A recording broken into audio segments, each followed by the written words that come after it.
The question on many Democrats' minds is how can they flip the Senate map in 2026? And for a quick answer to answer it, they can't. It is nearly impossible for the Democrat Party to flip the Senate into their control. As of right now, I have their ceiling at 49 seats. I currently have it. If they win Minnesota, hold Michigan, hold Georgia, flip North Carolina, they're only at 48 seats. If they somehow win Maine, they're only at 49 seats. You need to pierce 2 more seats if the Democrats want to win.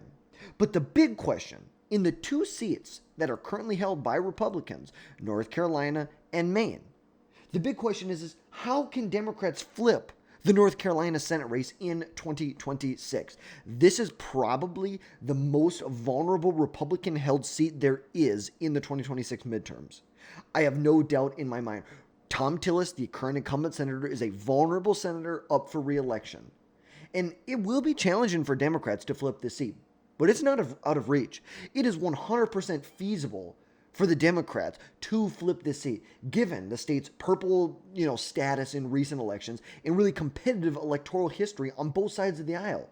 Incumbent Senator Thom Tillis is up for re-election, and several really strategic factors could enable Democrats to capitalize on opportunities to secure a victory in the state of North Carolina. So today we are going to be talking about probably 4 or 5 different ways on how Democrats can flip the North Carolina Senate race in 2026. And number 1, it's a strong candidate. You have to recruit a strong candidate. Right now, the only Democrat who's in the race is Wiley Nickel, who is a former U.S. representative from North Carolina's 13th congressional district. He flipped a Republican-leaning district. And Roy Cooper is the former the Attorney General and Governor of North Carolina. He is not in the race right now, but he is seen as the strongest candidate. The Democrats and Republicans across the board regard him as the best chance the Democrats have to flip this seat. Cooper has a proven track record, winning in statewide elections. He has a 6-0 record in statewide elections.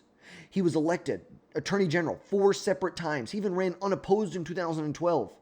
4 separate times he was elected as Attorney General from the state of North Carolina and won the governor's mansion in 2016, beating the incumbent Republican governor. The first time it had ever happened in North Carolina's history that an incumbent governor was beat. An incumbent governor was beat at the same time while Donald Trump won the state. He won the state. You can look here in 2016. The incumbent senator at the time, Richard Burr from North Carolina, won re-election pretty handily by almost 6 percentage points. Donald Trump carried the state in 2016 by 3 and almost 4 points. Well, at the same time, Governor Roy Cooper, or soon-to-be Governor Roy Cooper, won the election by about 1/4 of a percentage point, won by about 10,000 votes, beating the incumbent Republican governor. That is huge. That is huge. This is a state that consistently was the one swing state that voted for Trump in 2020. The one swing state. You look at this. North Carolina voted for Trump. Georgia, Arizona, Nevada, Wisconsin, Michigan, Pennsylvania, New Hampshire, all voted for Biden. Even Nebraska's 2nd congressional district voted for Biden. It was the only swing state that Trump won. But yet somehow Roy Cooper was able to win his re-election in 2020 by a pretty good margin. He won by almost 5 percentage points. Roy Cooper has bipartisan appeal, a really high approval rating, and his ability to outperform other Democrats on the same ticket in North Carolina makes him a very formidable candidate. Very. And a longtime aide noted that Roy Cooper receives daily encouragement. People are reaching out to him daily to run. That shows there is huge support within inside of the Democrat Party. And if he enters the race, I've already said it, if he enters the race, this is where I have it right now. My prediction, if you're to ask me, Minnesota is a lean blue. Michigan is a slight blue. Georgia would be a toss-up right now. North Carolina is a toss-up. New Hampshire is a lean, if not slight, but it's lean blue.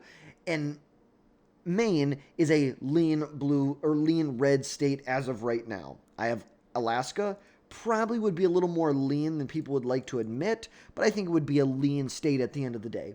So these are your really battlegrounds. And it's kind of funny because you have 2 governors who either are former governors or incumbent governors who are waiting on their announcement to run for the Senate race to see what it's going to be. So if Brian Kemp jumps in the Georgia race, I have this as a lean Republican. If Roy Cooper's in this race, I have it as a slight,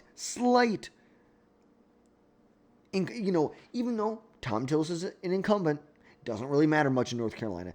I would have this as a slight blue, slightly lean left, so Roy Cooper's winning by less than a percentage point. So that's number one, recruiting a strong candidate. Number two, exploiting Thom Tillis' vulnerabilities. Tillis has a lot of vulnerabilities, especially within his own party. He's been censured by his own party. Back in 2023, I believe, he was censured by his own party for his support over gun control and same-sex marriage, signaling that there's a lot of discontent among conservatives, the grassroots of the party, that is very discontent with him, that want someone else. And a potential primary challenge, really, I think it's inevitable. We already know Andy Nilsson is a retired businessman who filed to run in January.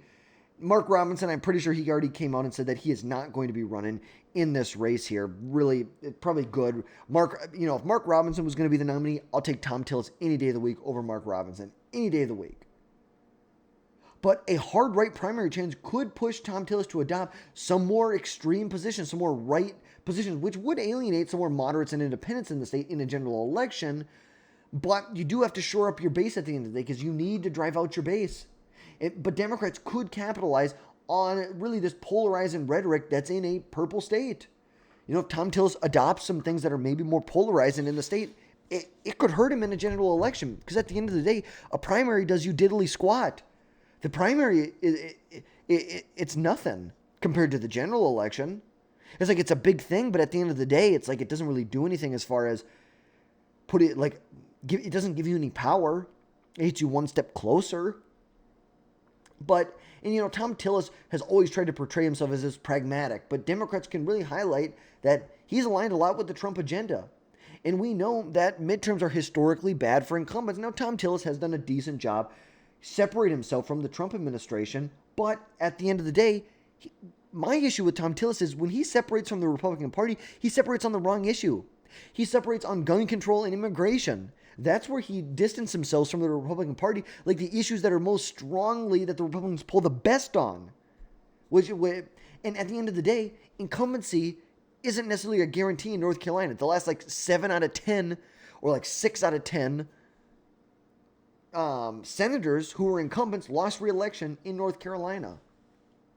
But at the end of the day, people have poo-pooed on Thom Tillis for years. But at the end of the day, he still pulls out and wins. He does. So that's something they're going to have to deal with. Cal Cunningham was definitely expected to win. The average poll had him up about 2.5 to 3 percentage points. Not a lot of polls that had Tillis winning, but he still won by 100,000 votes at the end of the day. And that's what matters. The polls don't really matter. What matters is this final tally right here. But like we said, it could be with Donald Trump in office. It could hurt Republicans down ballot, especially when it comes to Donald Trump's approval when it comes to the economy. I support Donald Trump's reciprocal tariffs. I do not support the way that Donald Trump rolled out his reciprocal tariffs. That will be a very hot point, a key target for Democrats in the midterms. It just will be. And, North Carolina isn't this deep red state. This is a modest Republican state, winning by 2, 3, 4 points, with a serious history of ticket splitting in the state, a lot higher than the national average. You need evidence. We already went through it. Look at the fact that they elected Richard Burr in 2016, they elected Roy Cooper in 2016, and they voted for Donald Trump, and they were all by different margins. All by different margins. And the reality is that 40% of the electorate in the state is made up of independents. You have to appeal to a large, 4 in 10 voters in North Carolina do not affiliate themselves with either party. They just don't. And Democrats, if they need to focus on mobilizing urban areas like Charlotte, like Raleigh, right, like Durham. It's like the suburban counties and the urban counties are going to be huge, especially with the demographic shifts that we've seen in North Carolina. North Carolina has definitely been moving towards the Democrats. It's like there's no doubt about it. You look at this. Now, granted, the Republicans did pick up a number of districts here, but ultimately, you look at some of these dark blue districts, it's like they are moving. It's like they're still pretty hard to the left. It's like you look at this. Harris won by 22. Biden's winning by 22, 21, or 27, 22, 21, 25. Obviously not as big of margins, but there's still pretty big margins for the Democrat Party at that point. Now, granted, the Republicans did flip a number of counties in 24, but 26 is a totally different election. You are appealing to different voters in a midterm election versus a presidential election. And the Republicans, I don't feel like have put in enough groundwork to make sure that they can do that, to make sure that they can turn out the voters that they need to win in 2026. Granted, we're a long ways away. We're 18, 19 months away. This is all kind of hearsay at this point. But ultimately, I think the Democrats, between fundraising, Roy Cooper has his own fundraising network inside of North Carolina. He can fundraise like there's no tomorrow. It's like there's no doubt about it. And Democrats are going to pour hundreds of millions of dollars into this race. Republicans already said they're going to pour $500 million into this race. I wouldn't be surprised to see the Democrats do the same thing. And they could really try and build a brand around common sense Democrat policies, moderate Democrat policies that cross the line, that cross over the partisan line. And, they need, if they capitalize properly on the missteps of the Trump administration, especially when it comes to the economy right now. Now, Trump's got a year and a half to turn it around. Don't get me wrong. There's a lot that could happen. And Thom Tillis is going to get a lot of ammunition here soon. I promise you. But Democrats, if Cooper's in this race, are very well positioned. They are. Now, even if they win North Carolina, does that mean they're going to win control of the Senate? I don't think so. I don't see a world in which they do. I really hate to see that, or to say that, but I don't see a chance that they do. And not hate to say it, but I hate to say that, they have no chance at winning, but just look at the map. Structurally, how are they going to win here? Now, Republicans have won every North Carolina Senate race since 2010. The last Democrat to win was Kay Hagan back in 2008, I think. It's like the last time it voted for a Democrat at the presidential level was 2012? No, 2008.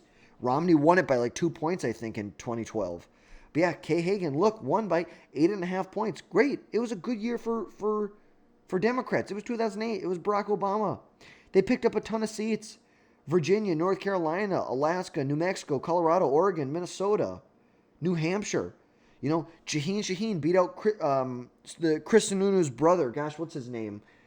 I can see his face in my head right now. John Sununu. Norm Coleman and Al Franken in Minnesota. That was a pretty big election. It's like they just were. Alaska, obviously you have a huge behemoth of a political dynasty in Alaska. But ultimately, Mark Warner won Virginia by 30 points. Over 30 points. Democrats did great in this election. And I don't think they're going to do this good. But could you see something like a 2006 for Democrats? Could you see something like this? Where maybe they even encroach on places that are pretty red territory. Claire McCaskill won Missouri 2006. John Tester won a real close race in Montana. Sherrod Brown won a pretty tight race in Ohio, but ended up winning. Mike DeWine went on to win by pretty big margins in the governor's race later on. Pennsylvania, Bob Casey. The midterms are just different. They're just different. It's a different world when you come to the midterms. It's a different voter you're trying to attract here. And like we said, midterms tend to turn out the opposition party. And Republicans must overcome this, especially if Trump's policies do not immediately impact voters on, their daily lives immediately or anytime soon. But all in all, Democrats can flip the North Carolina Senate seat. They got to start by they got to nominate Roy Cooper, and they got to run a moderate campaign. But there's a lot of things that could pull Democrats. The progressive wing of the party could pull, Roy Cooper further and further to the left. Roy Cooper not allowing transgender mentally ill men to play sports with women. That's a big political liability. But ultimately, he's 6-0 in statewide elections. That's a pretty damn good record. Like, I don't care what side of the aisle you're on. That's a pretty damn good record. And like we said, it comes down to you nominate Roy Cooper. You exploit Thom Tillis' extreme political liabilities that he has, both in the primary and the general election. You avoid a nasty Democrat primary. Avoid it. You save resources. You save face for the general election. You have a campaign that's focused on economic issues, bipartisan appeal, mobilizing urban and younger voters that maybe felt alienated from the Trump administration so far.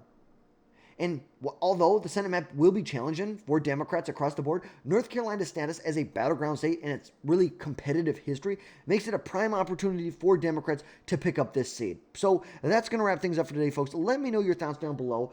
Do you think Democrats can flip this seat in North Carolina, or are Republicans going to hold on? Let me know down below. We will catch you next time. But don't forget to drop down below, hit that subscribe button. Make sure you never miss another video from us again in the future, and we'll catch you next time, folks.